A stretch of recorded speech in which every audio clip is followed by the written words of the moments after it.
할렐루야. 하나님께 영광입니다. 오늘은 5월의 마지막 주일입니다. 이제 가정의 달이 지나가고 6월은 애국의 달입니다. 6월 하면은 6.25가 있고 현충일이 있는 이유가 거기에 있죠. 나라가 없으면 우리의 신앙도 참으로 어렵고 나그네로 물론 살아가지만은 우리가 이 땅에 속한 나라의 백성이지만 그러나 우리는 하나님의 나라의 백성으로서 이중 국적을 가지고 살아가기 때문에 참 믿지 않는 자들보다 더 해야 되는 일들이 많이 있습니다. 그것을 우리는 기쁨으로 달게 하고 있는 것입니다. 그래서 이 6월의 애국의 달에 우리가 생각해 볼 수 있는 것은 또 우리가 기억하고 기도해야 하는 것은 바로 북한을 수복하는 것이다.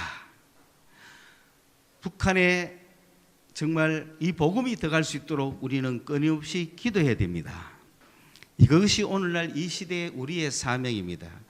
우리나라에 지금 갈 길은 사실을 돌아보건대 기독교인들이 이 근대화를 이끌어오고 한국의 현대사회를 이끌어가는데 이 기독교인이 정체성이 없고 기독교가 나가지 못하고 기독교가 비전이 없으면은 우리 한국교회는 자동 비전이 없고 또 이 민족도 비전이 없는 겁니다. 오늘날 한국 사회가 이래 비전이 없는 것은 기독교가 비전을 갖고 있지 않기 때문에 그렇습니다. 그러나 한국 사회에 그래도 일말의 비전이 있는 것은 한국 교회에 일말의 비전이 있어서 그렇습니다. 한국 교회도 일말의 비전이 있는 거죠. 가지고 사니 좋은 것 같나? 여러분은 이미 죽은 백성이다. 우리는 살라고 몸부림치는, 여러분 복음은 빈민가에서 일어나는 거예요. 예루살렘에서 복음이 제대로 안 돼갑니다. 그거는 학문만 그럴듯하지요. 복음은 갈릴리 어촌의 흙먼지에서 일어나는 거예요.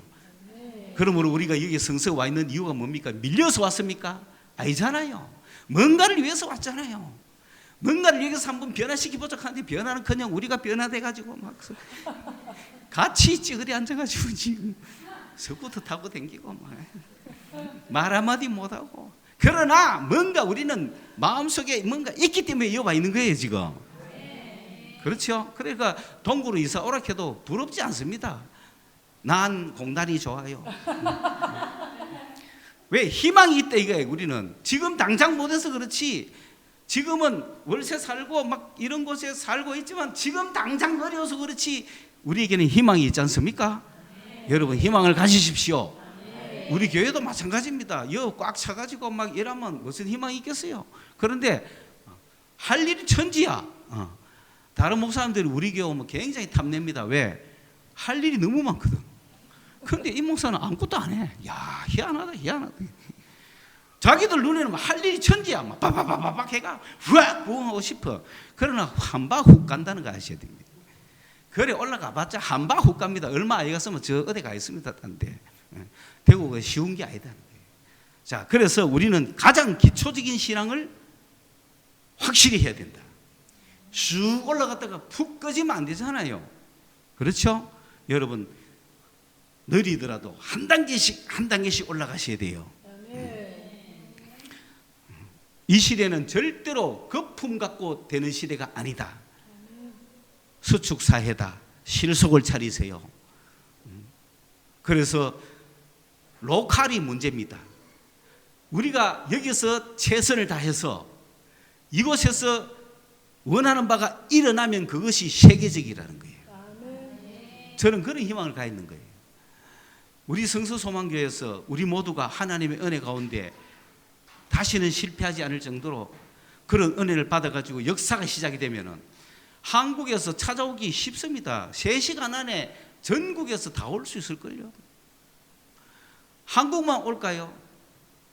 신앙을 사모하는 사람들은 몰려오게 돼 있는 거예요. 그것이 로컬이 결국은 글로벌인 거죠. 그래서 글로컬 시대, 이런 시대에 우리가 여기 와 있다.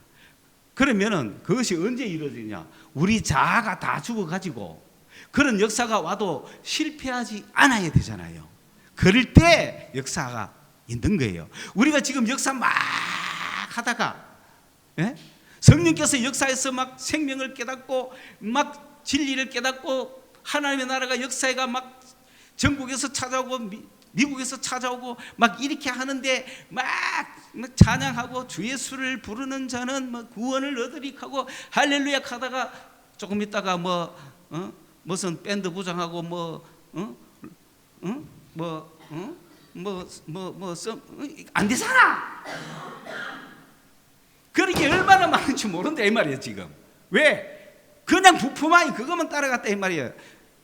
내가 죽었는지 확인도 안 하고 나는 죽고 예수가 삽니다 지금. 내 삶이 아니에요. 내가 사는데 주님 도와달라가 아니에요. 그것부터 확실해야 기독교인인 거예요. 그것부터 확실해야 하나님의 자녀인 거예요. 어제까지는 내가 세상으로 살았는지 몰라도 나는 예수 믿고 나서는 하나님의 자녀로 살아가는 거예요. 하나님의 자녀는 이제부터는 내가 죽고 예수가 사는 삶을 산다. 그게 하나님의 자녀. 그런 사람들로 교회는 가득 차야 되는 거예요. 초대교회는 그런 사람들이 모여왔다는 거죠. 그러므로 교회는 달랐던 거죠. 그런데 요즘은 아니잖아요. 교회를 그냥 아무나 올 수 있는 곳이잖아요.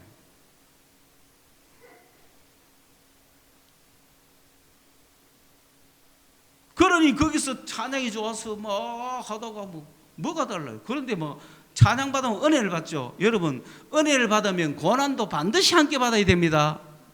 그런데 은혜만 받으면 은혜만 넘치면 사랑만 넘쳐요. 사랑이 넘치면 막 사랑해주고 싶은 거야. 사람을 사랑해주고 싶다가 보면은 왜 됩니까? 둘이 사랑에 빠진다 이 말입니다. 그러면은 교회가 하나님과의 사랑에 빠져야 되지. 그 둘만의 사랑에 빠지겠으면 그 교회가 뭐가 되나 이 말입니다.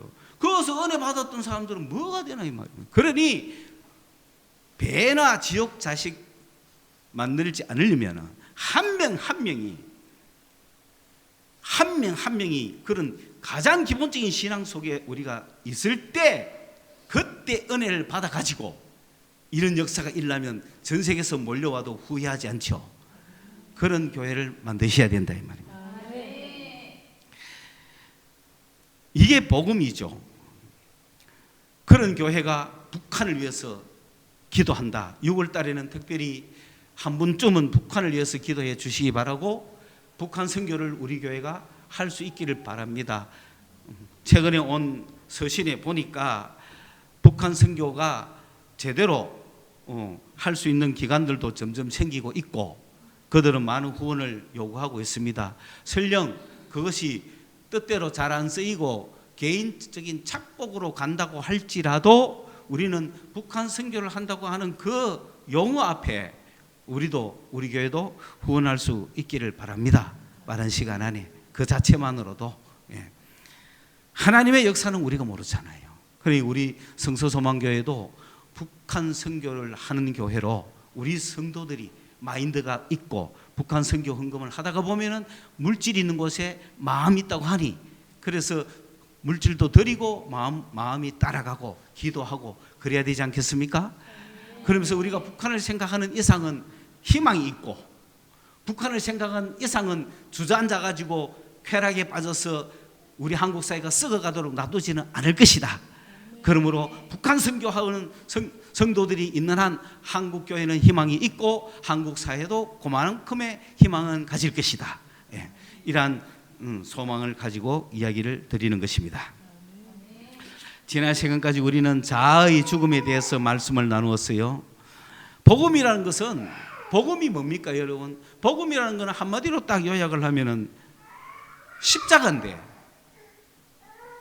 여러분이 많은 말을 못하더라도 하나의 클루를 가지고 자꾸 전개를 하라는 거죠. 복음이 뭐냐고 물으면 너 복음을 믿으세요. 우리가 말을 던졌어요.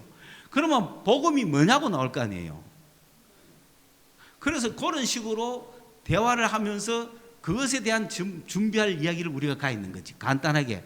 그래서 우리는 복음을 전하는 사람들입니다. 앞으로 복음을 전하는 사람들이 돼야 돼요. 그러면 복음을 믿으세요라고 해야 된단 말입니다. 남자친구나 여자친구나 뭐 선배나 후배나 선생님이나 누구나 어느 누구든지 앞으로 내가 복음을 전할 기회를 가지자. 그게 복음의 군사입니다. 그런데 그 복음의 군사는 내가 전해놓고는 어디 술집에서 걸리면 안 되겠죠? 그러니까 내 자신부터 먼저 그 복음에 충실하고 있어야 복음을 전하지. 자기는 복음에 충실하지도 않는데 카드라 하는 복음만 전해가지고 남은 그 복음을 믿고 잘 됐는지 몰라도 자기는 넘어지면 안 되잖아요. 다른 사람한테 여러분 내가 복음 전해놓고 지는 어느 날 마약 혐의로 익하고 있으면 되겠습니까? 자기 자신을 확실히 하셔야 된다 이 말입니다. 그래서 복음이 뭐냐? 복음을 믿으라고 했을 때 복음은 십자가다. 십자가라는 건 뭐냐? 예수의 죽음과 부활이다. 예수의 죽음이라는 건 뭐냐? 예수가 죽어야 될 이유가 뭐였는가? 예수님의 죽음은 구약의 모든 것을 이룬 것이다. 구약이라는 건 뭐냐? 계명이다. 계명은 뭐냐? 하라 하지 마라. 두 개의 명령이 있는데 우리는 하라는 것도 못하고 하지 말라는 것도 한다. 그게 우리 인간이다. 그 계명 앞에 우리는 죽을 수밖에 없다. 구약의 계명은 우리를 죽이는 역할을 하는 거다. 그래서 예수님이 십자가에 죽으신 거다. 구약을 대표해서 죽으신 거예요. 그러므로 우리의 모든 구약, 우리도 구약이잖아요. 그 구약의 상태에 있는 우리를 대신해서 대표해서 예수님이 십자가에서 딱 죽음으로 끝낸 거예요. 뭐를 끝냈다? 구약을 끝낸 거예요. 믿습니까? 구약을 끝냈다고요. 그게 복음이란 말입니다. 지금 우리가 구약에 살 필요가 없다 이 말입니다. 우리가 하라를 못해가 고민하고 하지 말아를 해가 고민하는 상태가 아니라는 거죠.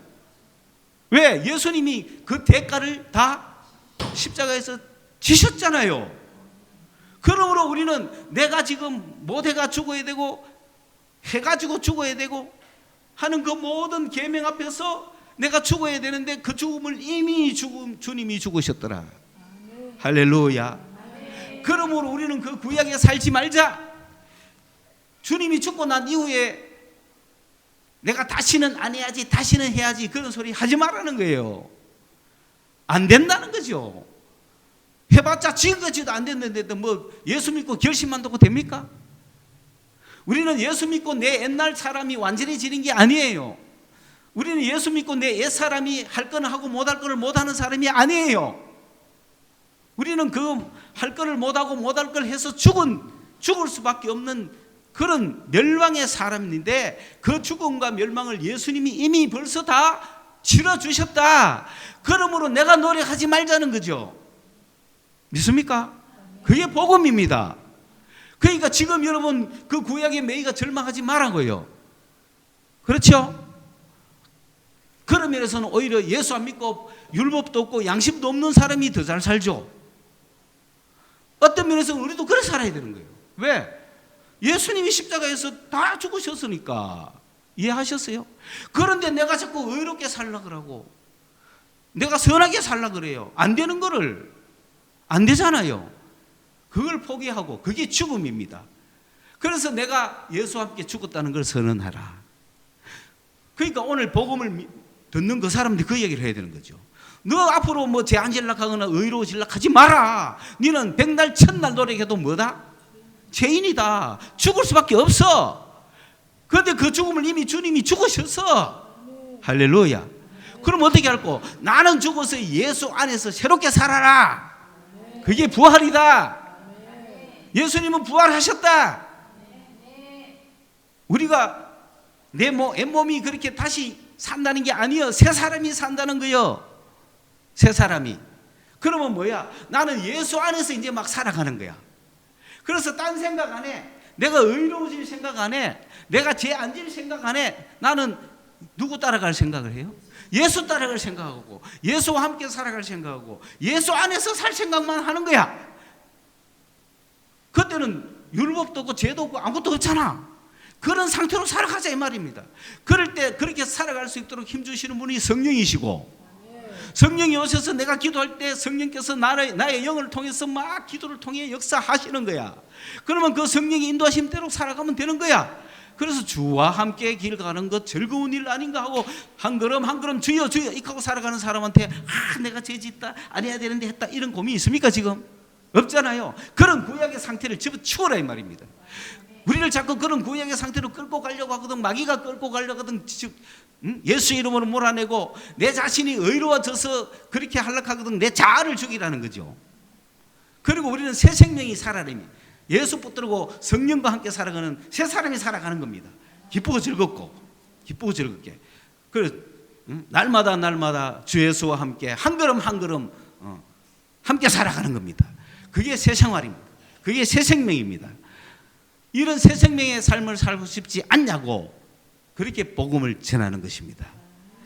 그래서 그 예수를 믿을 때 성령을 주실 것이다. 성령이 오시면, 하나님의 영이 오시면 기쁘고 즐거운 것이다. 우리는 그 성령과 함께 새 사람이 살아가는 거야. 그런데 나한테는 구약 옛사람도 그대로 있죠. 이 옛사람과 내가 싸우면서 살아가는 거야. 성령의 능력으로 그렇게 살아가는 것이 복음의 핵심이라고 우리는 루터의 신학에서 그 정수를 배웠습니다. 그래서 우리는 큰 은혜가 되었죠. 그래 여러분 이번 한 주간 살 때도 예수 안에서 살아가시기 바랍니다. 구약에 살지 마세요. 내가 구약적인 인간이 되지 마세요. 내가 그 율법 지킨다고 구원 받지 못합니다. 구원은 믿음으로 받습니다. 예수님이 날 위해 죽으셨고 날 위해 살으셨다고 하는 그 복음을 믿음으로 내가 구원받는 것입니다. 그 구원을 믿지 못하면은 그 복음을 믿지 못하면은 우리는 율법을 행해야 돼요. 율법을 지켜야만 구원받을 수 있었거든요. 그런데 율법을 지킴으로 구원받을 수 없다는 걸 아시고 하나님께서 예수를 통해서 믿도록, 그래서 구원받도록 복음을 주신 거예요. 그런데 자꾸 율법을 지켜가 구원받으려고 하면 안 되죠. 구원은 믿음으로 받는다. 그런데 축복은 뭐로 받을까요? 행동할 때 받는 거예요. 여러분, 구원받기 위해서 행하는 건 아닙니다. 구원은 하나님의 은혜로 받습니다. 내가 믿고 싶다고 믿어지는 거 아닙니다. 믿어지는 것은 하나님의 은혜예요. 여러분, 그 친구한테 아무리 복음 전해보세요. 잘 안 믿습니다. 하나님이 은혜를 주셔야만 믿는 거예요. 그렇기 때문에 우리는 하나님이 은혜를 주십사고 기도하면서 복음을 전하는 거예요. 그러니까 그래요, 내가 믿겠습니다, 뭐 설득당해가 믿는 거 아닙니다. 은혜로 믿어지는 거예요. 그래서 믿음으로 구원을 받는 거야. 구원은 은혜로 주시는 거야. 그런데 하나님을 만나는 그날까지 이 땅 살아가면서 우리가 행해야 될 일이잖아요. 이거는 이 땅에서 행할 때 우리가 축복을 받을 것인가 안 받을 것인가는 나의 행위로 받는 거예요. 이 행위는 하나님 앞에 갔을 때 상급으로 나타나는 거예요. 상급이라는 것은 하나의 어떤 우리의 어떤 보상이 되겠죠. 내 행위에 대한 보상입니다. 그 행위에 대한 보상을 이 땅에서 받을 수도 있고 하나님 앞에서 최종적으로 받을 때 그것은 하나님의 부끄럽지 않는 거, 하나님 앞에 당당한 거, 이런 게 다 보상입니다.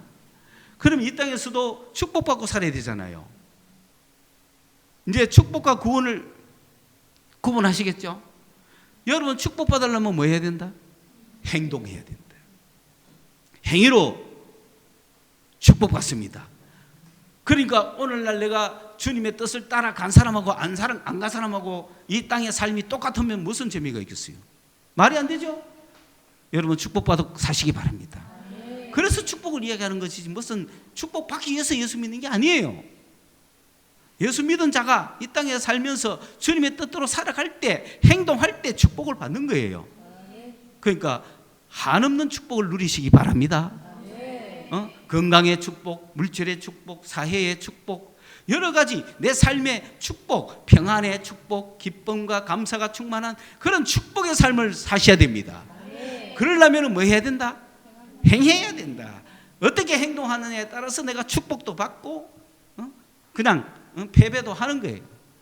그러므로 여러분, 구원은 다 똑같이 믿음으로 받았습니다. 구원은 다 똑같이 믿음으로 받았습니다. 자, 그러면 이제 이 땅에 사는 삶 동안에 축복은 행동으로 받습니다. 행할 때 받습니다. 그러면 누구의 말씀대로 행해야 될까요? 주님의 말씀을 행해야 되죠. 그죠? 주님의 말씀이 어디에 나타나 있느냐? 사복음서에 보면은 이 산상보훈이라고 하는 곳에 주님의 말씀을 집중해서 모아놨어요. 그 산상보훈의 핵심 중에서 오늘 딱 한 말씀을 여러분과 나누고 싶은 거예요. 행해라 이 말입니다. 그래서 이 땅에서 내가 잘 축복받고 행하려면 자아가 죽어야 되겠죠. 자아가 죽은 사람이 일단 축복의 기본은 돼 있어요. 자아 안 죽은 사람은 받았던 축복도 쏟는다. 그래 하세요. 말 한마디 잘못해가 쏟고, 성질 한번 불러가 쏟고, 유혹에 넘어가가 쏟고, 다 받은 은혜 들이 쏟습니다. 그러나 여러분, 쏟았다고 낙심하지 말고 또 다시 채워야 됩니다. 그러면서 백날 채워봤자 뭐합니까? 자아가 살아있는데. 그러니 빨리 죽이자. 그게 행동이죠. 행해야 됩니다, 여러분. 자, 그런데 그 자아를 죽이는 방법에 있어서 예수님의 말씀대로 행할 때 자아를 죽일 수 있는데, 그 예수님의 말씀, 우리가 산상수훈 중에서 하나 오늘 나눠야 될 말씀이 뭐냐? 그 산상수훈의 5장, 6장, 7장에서 하라 하지 마라 하는 말씀이 나옵니다. 구약에도 하라 하지 마라가 나왔는데 신약에도 하라 하지 마라가 나와 있어요.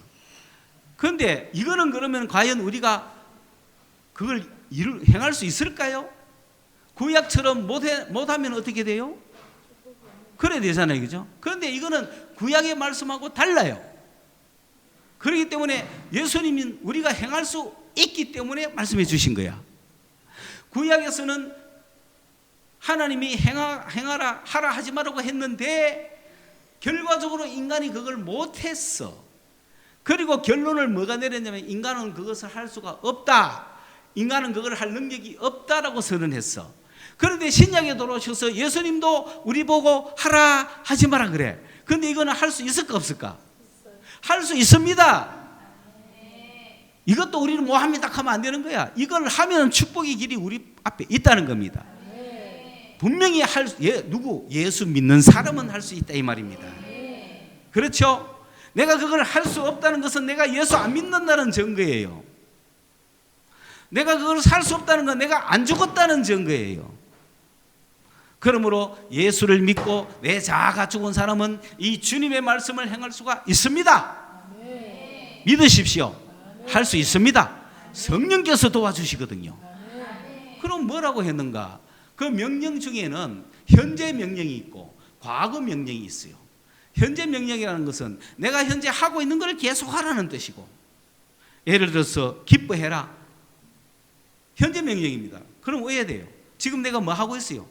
기뻐하고 있어요. 그걸 계속해라는 뜻이고, 그 다음에 사랑해라 이런 것도 내가 지금 사랑하고 있는 것을 계속 사랑하라는 거죠.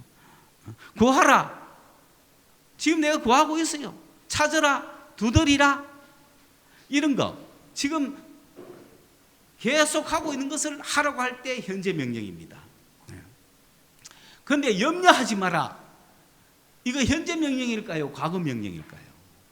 현재 명령입니다. 왜? 지금 뭐 하고 있다 이 사람은? 염려하고 있는 기라. 무슨 일로 염려하고 있는가 보니까 무엇을 먹을까? 무엇을 마실까? 무엇을 입을까? 이런 걸로 지금 현재 염려를 하고 있다라는 겁니다. 그런데 그 밑에 염려하지 마라. 지금 현재 하고 있는 행동을 금지시키면서 앞으로 하려고 하는 이런 것 때문에 생기는 걱정을 염려하지 마라 할 때는 과거를 쓰고 있습니다.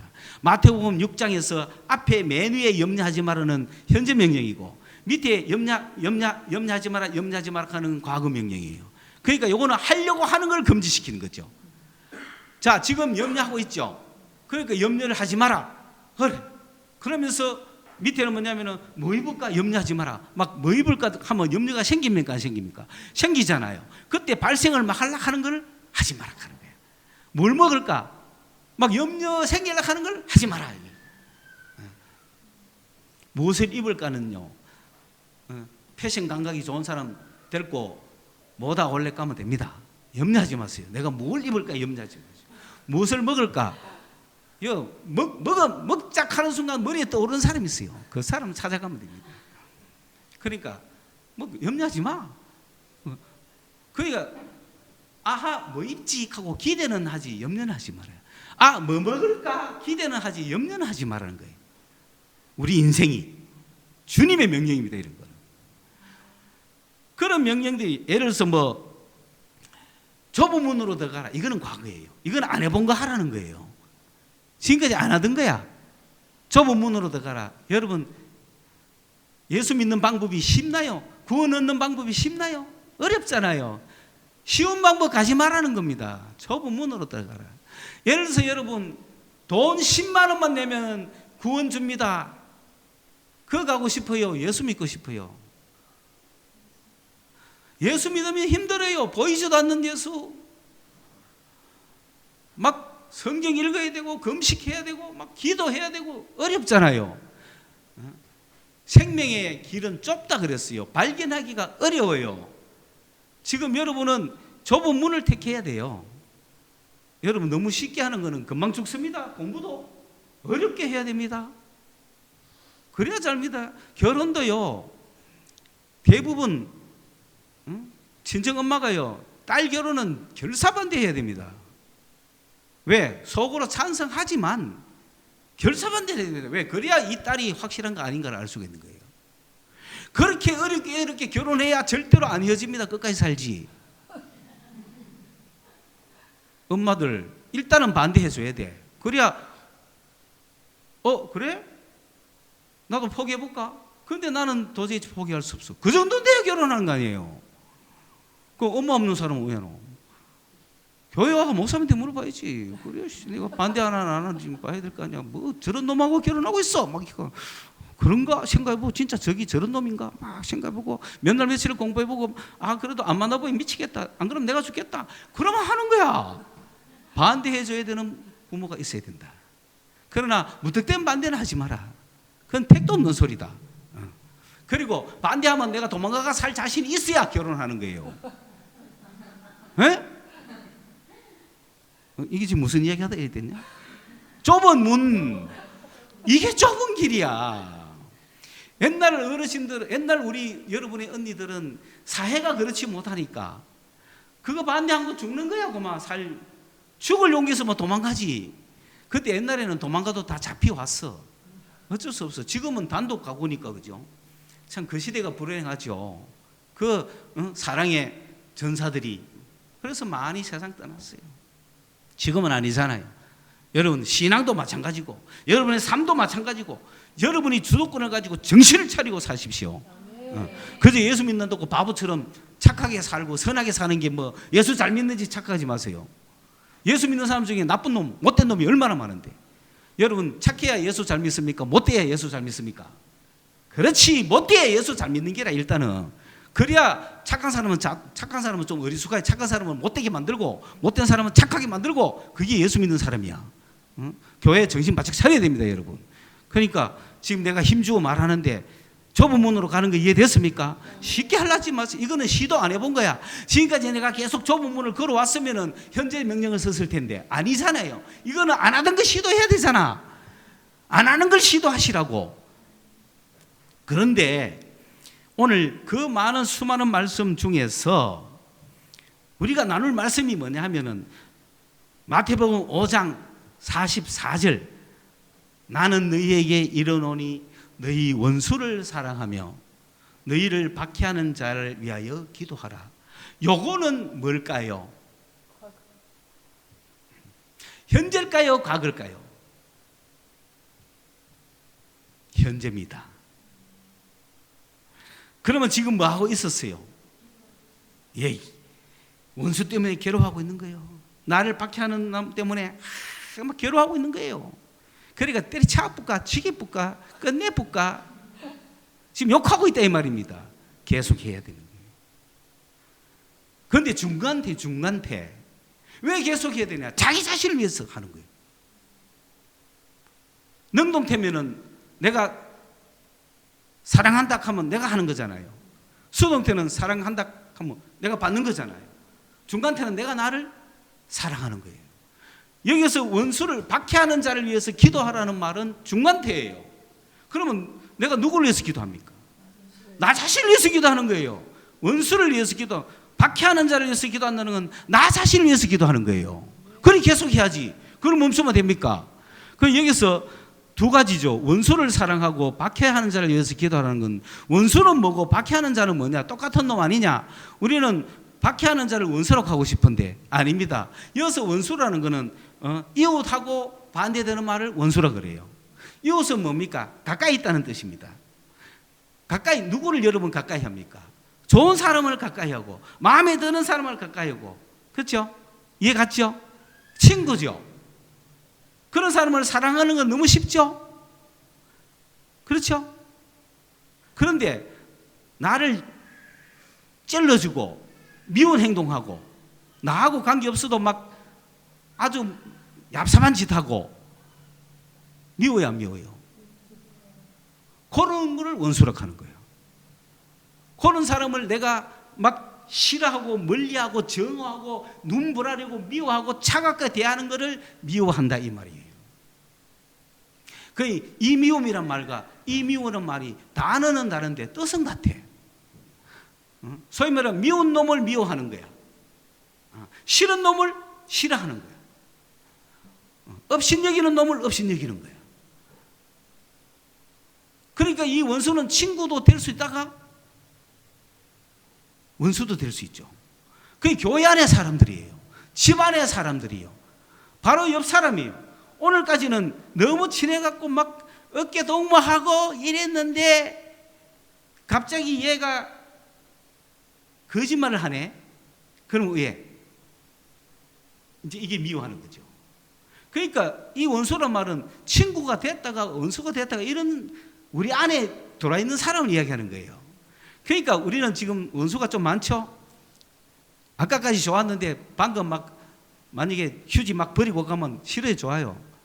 진짜로 사랑하면 내가 대신 주잖아. 그런데 안 그러면 대충 뭐야? 지금 헤이트, 비호감. 그러니까 주님은 말씀하십니다. 비호감도 사랑해라. 할 수 있겠어요?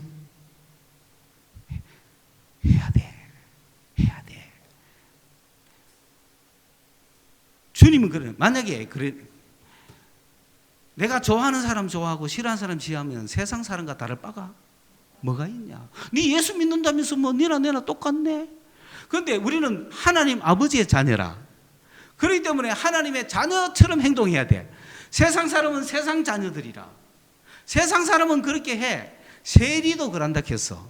여러분 조폭도 그러겠죠? 예? 나쁜 놈도 다 안 그러겠어요? 지 좋아하는 사람 좋아해주고 나쁜 사람 싫어하는 사람 싫어할 거 아니에요? 그런데 하나님의 자녀들도 그렇게 하면 나은 게 뭐가 있어요? 우리는 세상 사람보다 모아된 좀 더 나아야 됩니다. 그런 면에서. 그래 여러분 오늘부터 결심하십시오. 내가 좀 싫은 사람도 세상 사람이 싫어하는 사람도 나는 친절하게 대해주자. 뭐 하겠어요? 할 수 있죠? 성령 받았으니까. 왜? 예수님도 나 같은 사람을 좋아해 줬잖아. 예수님도 나같이 술 처먹고 밤새 개기는 사람 좋아해 줬잖아. 그런데 내가 이제 좀 나아졌다고 술 처먹는 사람을 익한단 말이가. 세상 사람들의 행동 보고 싫어하고 좋아하는 거. 하나님의 자녀이기 때문에 모아된 세상 사람들보다는 좀 더 나아야 되지 않겠냐? 이거는 할 수 있지 않겠습니까? 노력하십시오. 그러면 예수 믿는 사람 역시 다르네. 그리고 그 사람도 나중에는 친구가 될 수가 있습니다. 예. 왜냐하면 세상은요 괜히 싫은 사람이 있어요. 괜히 좋은 사람도 있고. 그건 어쩔 수 없어요. 호감 비호감은 그래서 있는 거예요. 그러나 괜히 싫은 사람은 일부러 더 좀 내가 친절하게 대해줘야 됩니다. 이해했어요? 호감적인 사람도 비호감적인 행동을 하면 싫어하잖아요. 그럴 때라도 우리는 계속 사랑해 줘야 돼요. 그래서 그리스도인은 사랑으로 행동해야 된다. 두 번째로 가장 중요한 핵심이 박해하는 자는 뭐냐면은 불신자들입니다. 핍박자들입니다. 박해하는 자들은 누구냐면은 내 신앙을 방해하는 자들이에요. 이해 갔죠? 내 신앙을 방해하는 자들 어떻게 할 거냐는 그들을 위해서 뭐 하라? 기도하라. 누구를 위해 기도하는 거다 결국은? 내 자신을 위해서 기도하는 거예요. 그게 중간태예요. 우리가 기도할 수 있는 이유는 내가 그 사람을 위해서 기도할 때 그거는 곧 나를 위한 기도라는 거예요. 내가 더 잘 되는 기도입니다. 그렇기 때문에 박해하는 자 때문에 내가 더 잘 되는 거예요. 박해하는 자가 없으면 잘못될 수도 있어요. 그러나 박해하는 자가 있기 때문에 내 신앙이 더 굳어지고, 박해하는 자가 있기 때문에 내 신앙이 자라고, 박해하는 자가 있기 때문에 내 신앙이 더 강해지는 거예요. 할렐루야. 교회 못 나가게 하더라. 그 박해하는 자리에서 기도해요. 내가 그 사람 때문에 내가 기도 더 많이 하잖아. 나를 위해서 하는 거예요. 나를 위해서. 내 신앙이 성장하는 거예요. 그렇기 때문에 그런 걸 싫어하지 마라. 신앙을 방해하는 박해자들은 바깥에 불신 세계에서 우글우글하고, 내 인상을 찡그리게 하는 사람은 집안 식구라 교회 안에 우글우글하다. 아무리 동생이라도 싫으면 딱 싫은 거야. 그 순간적으로 싫은 거야. 그러나 기본적으로 내가 사랑을 가했다면 그거는 지나가는 거야. 그러니 여러분, 이 박해자가 집안의 식구일 수도 있잖아요. 그때는 원수 플러스 박해자가 있고 그러죠. 그냥 기도하는 거죠. 그런 사람은 더 좋아해야 돼. 왜? 두 번 해야 될 걸 한 번만 하면 되니까. 그죠? 합쳐졌잖아. 그죠? 모든 게 감사한 것입니다. 오늘 젊은이들이요, 요즘 시대가 어떻습니까? 언밸런스라고 하는 책이 있죠. 워라밸을 추구하는 요즘 젊은 시대. 내 삶과 내 직장을 정말 잘 병행하고 싶다.